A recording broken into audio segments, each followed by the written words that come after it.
एक कहावत है, जाको रखे साइया मार सकेगा को। इन लोगों ने जो मुझे परेशान किया है, इसका पाई का हिसाब इस चुनाव में इन बेईमानों से हम लोग को मिलेंगे। यह सिर्फ चुनाव के जुमले हैं, ये देने वाले लोग नहीं, बल्कि आपके शरीर से सिरिंज लगा के खून निकालने वाले लोग हैं। केंद्र मंत्री क्या मंडरा रहा है, इस राज्य की सरकार को गिराने में लगा हुआ है दिन रात। लेकिन अब समय खत्म।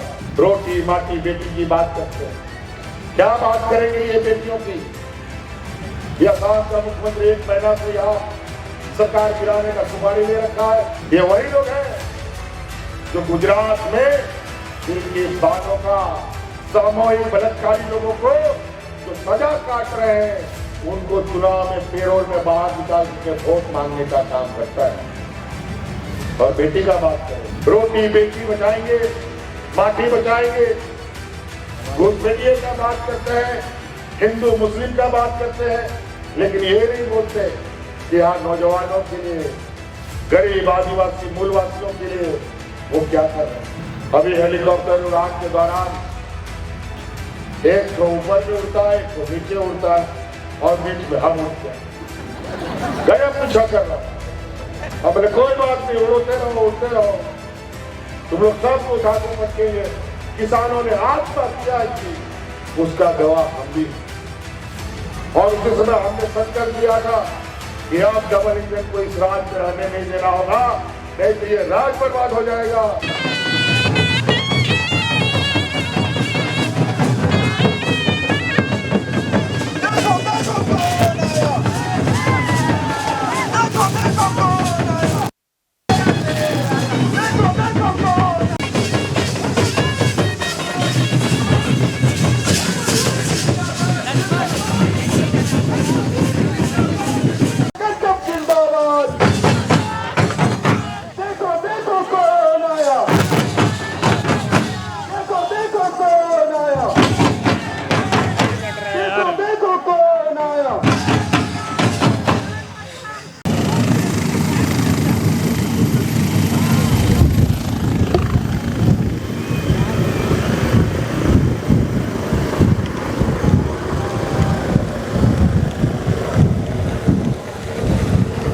एक तरफ बीजेपी पूरे कैबिनेट कर रही है और दूसरी तरफ आपका अकेला चेहरा है, और इस चुनाव को किस नजरिए से देखते हैं हाँ, उनकी नजरिया है, वो देखें, हम अपना काम कर रहे हैं। आप सबका मैं हार्दिक अभिनंदन करता हूं, और साथ ही मंच पर उपस्थित हमारे महागठबंधन के सभी क्रांतिकारी साथियों का भी हार्दिक अभिनंदन करता हूं। आज हम लोगों ने इंडिया गठबंधन की तरफ से आपके खिजरी विधानसभा क्षेत्र के लिए पुनः राजेश कच्छप जी पर मोहर लगाकर प्रत्याशी के रूप में भेजा।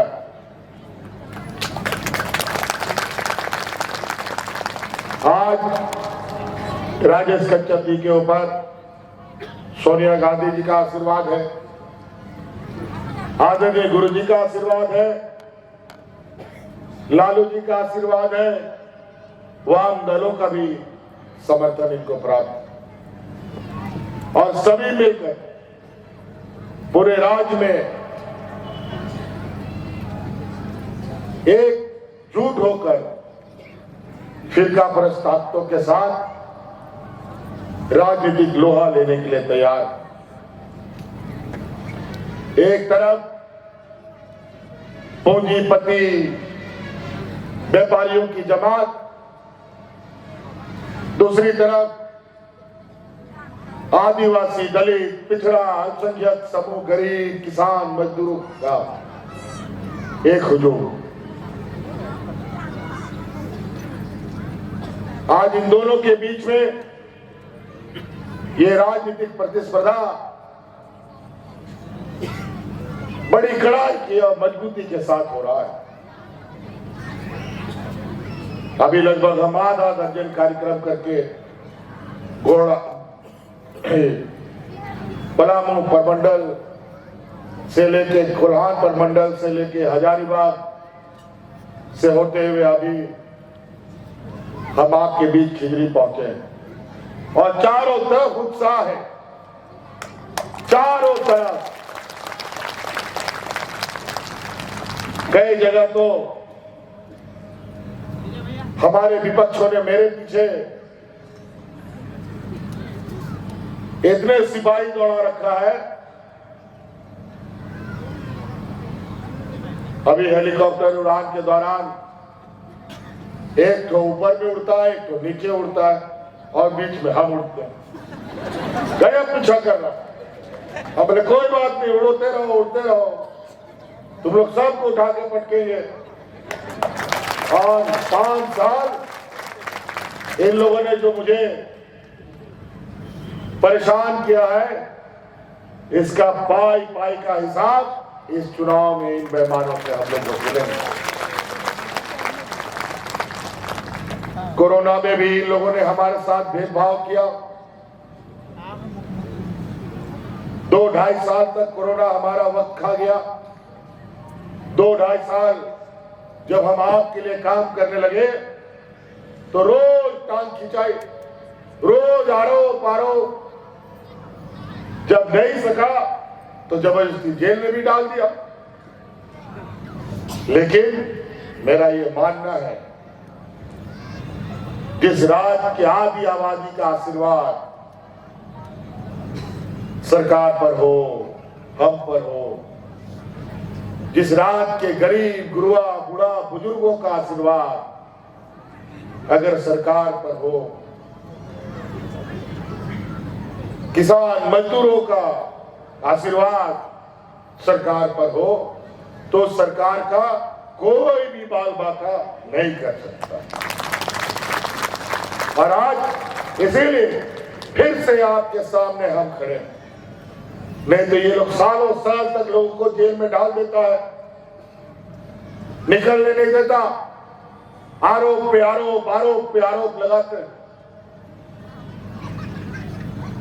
एक कहावत है, जाको राके साइया मार सके ना कोई। और आज आपका आशीर्वाद और हमने कुछ अच्छा काम किया होगा इस राज्य के आदिवासी मूलवासियों के लिए। यही वजह है कि आज हम आपके सामने और अपने विपक्ष के सामने एक पहाड़ की तरह खड़ा है। उसको पहाड़ को पार करने की ताकत उनमें नहीं। आज इन 2-2.5 सालों में जो हमने काम किया है, 20 वर्ष हमारे विपक्ष की सरकार, भारतीय जनता पार्टी की डबल इंजन की सरकारों ने इस राज्य को इस ऐसे खड्डे में डाल दिया था, ऐसे कीचड़ के दलदल में फंसा दिया, जहां से निकालते निकालते आज हम लोग इस राज्य को ऐसे राह पर ले जा चुके हैं जहां आने वाले समय में इस राज्य के आदिवासी मूलवासी, आने वाली पीढ़ी सुरक्षित और विकासशील राह पर आगे बढ़ेगा। हम जानते हैं और आप सभी जानते हैं, झारखंड देश का सबसे पिछड़ा राज्य है। पता नहीं क्यों सबसे पिछड़ा राज्य है, यह समझ से परे। हमको लगता है बड़ा योजनाबद्ध तरीके से इस राज्य को पिछड़ा बनाया गया और इन्हीं व्यापारी मित्रों के हाथों से ये राज्य का ये हालत हुआ। यही डबल इंजन की सरकारों ने इस राज्य को इस जगह पर पहुंचा दिया। आज इस सरकार में, डबल इंजन की सरकार में, लोग भूख से मरने लगे, दर्जनों लोग मर गए। हम उसका गवाह हैं, क्योंकि उनके घरों में हम भी गए जो लोग भूख से मरे। आज डबल इंजन की सरकार में किसानों ने आत्महत्या की, उसका गवाह हम भी हैं। और उसी समय हमने संकल्प लिया था कि अब डबल इंजन को इस राज्य में रहने नहीं देना होगा, नहीं तो ये राज्य बर्बाद हो जाएगा। और 2019 में हम लोगों ने सरकार बनाई, लेकिन सरकार बनाने के बाद इतनी चुनौती शायद किसी सरकार ने देखा होगा। 2 साल कोरोना खा गया और इस कोरोना की लड़ाई जंग इतना भयानक था, ऐसा महामारी जिसका आता न पता, क्या दवा क्या इलाज होगा कुछ समझ में नहीं आता था। ऐसे स्थिति में भी हमने इस राज्यवासियों को सुरक्षित उस महामारी से बाहर निकाला। अगल बगल के राज्यों में आप लोगों ने सोशल मीडिया, व्हाट्सएप, अखबार, टीवी चैनलों में सुना होगा, यूपी बिहार में ऐसे लोग मरते थे जैसे जानवर मरता हो। वहां पर लोगों को दफन करने के लिए मिट्टी खत्म हो गया था, जलाने के लिए लकड़ी खत्म। अपने मृत परिजनों को वो लोग खुले मैदान में छोड़ के भाग जाते थे। क्या करेगा, समय ही ऐसा था। और ऐसी आपदा तो ऐसे गरीब पिछड़ों के लिए एक अभिशाप से भी बड़ा होता है। और कोरोना में याद कीजिए, कोरोना तो कोरोना, हमारा ये डबल इंजन की सरकार, एनडीए की सरकार ने बिना किसी देश को सूचना दिए अचानक देश में लॉकडाउन लगा दिया। हाट बाजार, गाड़ी मोटर सब बंद, स्कूल कॉलेज कुछ भी नहीं चलता था। ऑनलाइन पढ़ाई शुरू हो गई बाद में, साल भर के बाद, 1.5 साल के बाद ये स्थिति था। कई झारखंड के हमारे परिवारजन रोजी रोजगार के लिए कोई मद्रास, कोई केरल, कोई बेंगलोर, कोई दिल्ली, अलग अलग राज्यों में जाके फंस गया। लॉकडाउन हो गया, कोई घर वापस नहीं आ पाया। उस समय याद कीजिए, आपका यही भाई, आपका यही बेटा आपके परिवारजनों को हवाई जहाज से ढो ढो करके आपके घर पहुंचाने का काम करता है। ये देश में पहला ये राज्य है जहां हम अपने मजदूरों को हवाई जहाज से ढोकर लाते थे। और यही बीजेपी का देश का प्रधानमंत्री बोलता था कि हवाई चप्पल वाले को हम हवाई जहाज में चढ़ाएंगे। हवाई जहाज में तो चढ़ाया नहीं, लेकिन भूख से मरने के लिए उनको मजबूर कर दिया।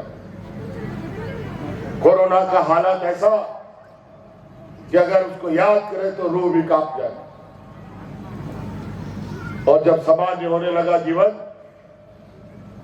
तो काम नहीं करने देंगे, काम नहीं करने देंगे। कभी यहां छापा, कभी वहां छापा, एक दाना नहीं मिलता है, फिर भी यारो बड़ा विचित्र स्थिति इन व्यापारियों का। आज इस राज्य का आदिवासी, मूलवासी, यहाँ के जल जंगल जमीन को जितना करीब से हम लोगों ने देखा है, किसी और ने नहीं देखा। यहाँ के आदिवासी मूलवासियों की क्या जरूरतें हैं, हम लोगों से ज्यादा कोई नहीं जानता। आज ये लोग यहाँ आकर के बोलते हैं रोटी बेटी बचाएंगे, माटी बचाएंगे, घुसपैठिए का बात करते हैं, हिंदू मुस्लिम का बात करते हैं, लेकिन ये नहीं बोलते कि यहाँ नौजवानों के लिए, गरीब आदिवासी मूलवासियों के लिए वो क्या कर रहे हैं। आज यहाँ साल भर से असम का मुख्यमंत्री, केंद्र मंत्री यहाँ मंडरा रहा है, इस राज्य की सरकार को गिराने में लगा हुआ है दिन रात। लेकिन अब समय खत्म, सरकार भी नहीं गिरी, लेकिन इनको आंख में नहीं सुभाता है कि आदिवासी कोई मुख्यमंत्री बने, दलित कोई मुख्यमंत्री बने। सरकार तो गिरा नहीं सके। मेरे 5 साल होने के अभी महीना, 1.5 महीना था, उससे पहले ही चुनाव का घंटी बजवा दिया।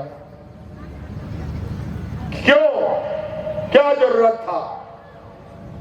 कोरोना तो नहीं था, क्या जरूरत था? कभी तो राज अलग होने के बाद समय से पहले चुनाव नहीं हुआ, क्यों आज समय से पहले हो रहा है? इनको पता था कि अगर हमने पूरे 5 साल एक एक दिन काट दिए तो हर दिन ऐसे निर्णय लेंगे, उस निर्णय का जवाब भारतीय जनता पार्टी के पास कभी नहीं हो सकता। आज हमारे राज्य में कितने गरीब, कैसे गरीब, उनकी जरूरतें कैसी। आज गांव देहात में इतना गरीब गरीब लोग हैं कि आज के दिन में भी बच्चे की पढ़ाई के लिए, बीमारी का इलाज के लिए, बिजली का बिल के लिए लोग महाजनों से कर्जा लेते हैं, उधार लेते हैं और ये उधार कभी नहीं चुकता होता। यहाँ के गरीबों के ऊपर बोझ का बोझ बढ़ता है और आज आपके उन बोझों को हम लोगों ने अपने कंधों में लिया और आज इस राज्य के हर गरीब का जितना भी बिजली का बिल का बकाया था सबको हमने माफ कर दिया। सबको, किसी का 2 लाख, किसी का 2.5 लाख, किसी का 1 लाख। नहीं तो पहले बिजली का बिल नहीं बकाया करने पर थाना, पुलिस, कोर्ट कचहरी होता था और बिल का बकाया चुकता करने के लिए हमारी गांव की महिलाएं अपने गहने गिरवी रखती थी, हमारे गरीब गुरुआ लोग अपना घर गिरवी रख देता था, जमीन गिरवी रखता था, बिजली का बिल चुकता करता था। लेकिन अब हमने नियम बना दिया, अब आपको 24 घंटा बिजली मिलेगा और उसके बदले में कभी भी बिजली का बिल नहीं आएगा।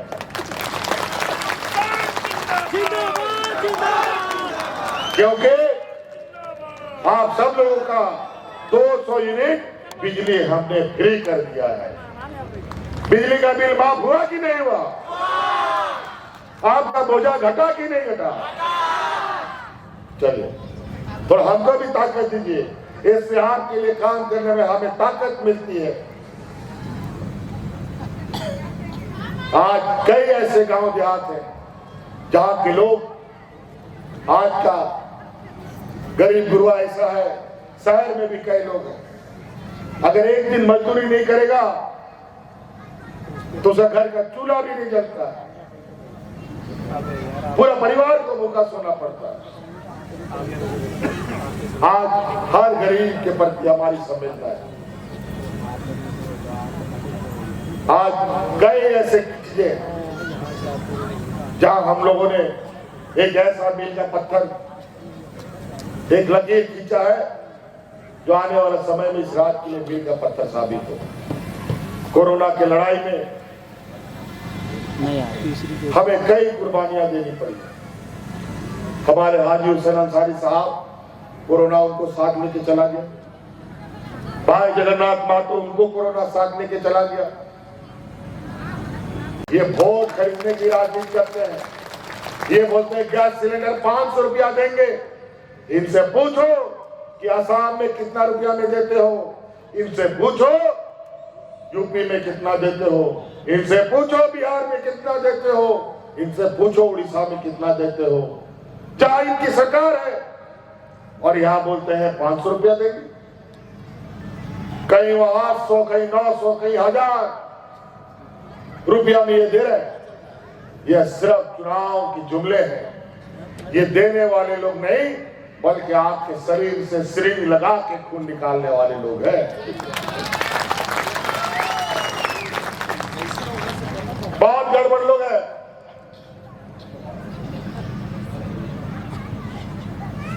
आज हर गरीब, हर जरूरतमंदों के साथ हमारी सरकार खड़ी है। इसीलिए हम आपसे ये निवेदन करने आए। बहुत सारे लोग यहाँ गीत चील कौवे की तरह घूम रहे हैं, रोटी माटी बेटी की बात करते हैं। क्या बात करेंगे ये बेटियों की?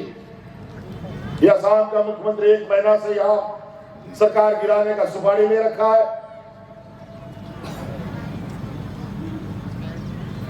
उससे पूछो, नॉर्थ ईस्ट डेवलपमेंट अथॉरिटी का चेयरमैन हो, मणिपुर में आदिवासियों के साथ तुम क्या कर रहे हो? आज तक मणिपुर क्यों जल रहा है? मणिपुर की महिलाएं क्यों नहीं दौड़ाई जाती है सड़कों में? क्यों उनका हरण हो रहा है? आज तक तुम्हारा प्रधानमंत्री क्यों नहीं गया, क्यों नहीं बोला? और आज तक तुम क्यों नहीं गए, तुमने क्यों नहीं बोला? ये बेटी की बात करेंगे? ये वही लोग हैं जो गुजरात में बिल्किस बानो का सामूहिक बलात्कारी लोगों को जो सजा काट रहे हैं, उनको चुनाव में पेरोल में बाहर निकाल करके वोट मांगने का काम करता है। और बेटी का बात करेगा, यही लोग हैं जिनके सरकार राज्य में दलितों के मुंह में पेशाब किया जाता है। जब चोरी पकड़ी जाती है तो दिखावे के लिए हाथ दर्द होते हैं। इन्हीं का नेता पैर धुलवा करके गरीबों को पिलवाता है। ये हालत है इनका। आदिवासी का सम्मान की बात करते हैं, रोटी की बात। यही डबल इंजन की सरकार में रांची में, जिसका गवाह मैं हूं, लोग हाथ में राशन कार्ड लेकर के भाग भाग करके मर गया। और आज कोरोना जैसा महामारी आया, विपत्ति आया, एक भी व्यक्ति को हमने भूख से नहीं मरने दिया।